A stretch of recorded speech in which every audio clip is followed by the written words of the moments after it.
大家问千万字，逐工要跟大家做伙来捌一日。有真侪人拢有酒窟啦，笑起来特别有好笑神，佮较有汉人得人听。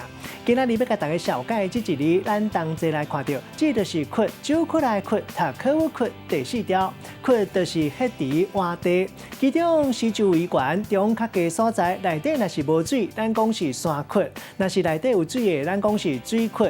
这个窟嘛当形容是落落去的所在，像讲咱面落落去的部位，咱咧笑的时，喙皮就会落落去，咱讲这是酒窟啦。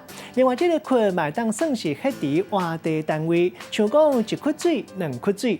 带大家做伙来小解这2个词。头一个读做心肝窟啦，会当讲是胸坎中，嘛会当算是心内，徛算讲是心肝头、心肝底，嘛会当讲是心槽，也佫有心肝咽啊。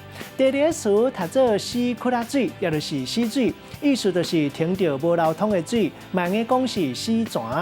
咱用一句话来举例，甲这2个词夹做伙。譬如讲，阿明过去心内有意爱的人，爱到心肝窟啦，也毋过对方变心去爱别人，即马伊的心内亲像一窟死窟啦水。伊讲这世人袂阁再爱别人啊。今仔日小解这一日读做窟，提供予观众朋友来参考。